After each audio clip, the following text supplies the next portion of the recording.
mga mi, kung isa ka sa mga taong naiinis pag makalat yung bag nila, and kung isa ka sa mga taong gustong mabilis lang nahanap yung mga laman ng bag nila, ate siguro may recommend ko sa inyo to. Ang ganda niya mga mino, parang siyang may brand, yung Botegs, parang ganun. Sa mga nakakaalam nun, parang ganun siya mga ate ko. And grabe ha, magugulat kayo sa mga laman niya mga ate ko. Kasi siguro iisipin nyo, bakit nagkasya sa ganyang kaliit lang? And ito yung mga kalimitan laman niya mga ate ko. Hindi ko na to ikakat ha. So, ito, lagi ko tong dala, si wireless mic from T&W and Vaseline na lip balm.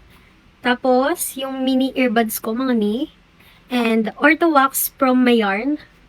Tapos, blush on from Skyco. And last but not the least, ito yung hindi ko rin dapat laging makalimutan, si Terra Papi. And tingnan nyo, di ba? Ang liit-liit niya lang mga mi. And iisipin nyo, i-imagine nyo, paano siya nagkasya sa ganito lang kaliit.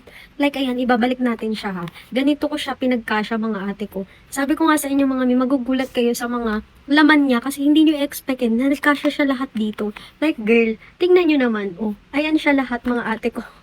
'Di ba? And ang organized pa ha. In fairness, kahit maliit siya, ang organized niya sa loob mga mi. Lalagay ko na lang din dyan sa yellow basket kung mabetan nyo lang naman siya.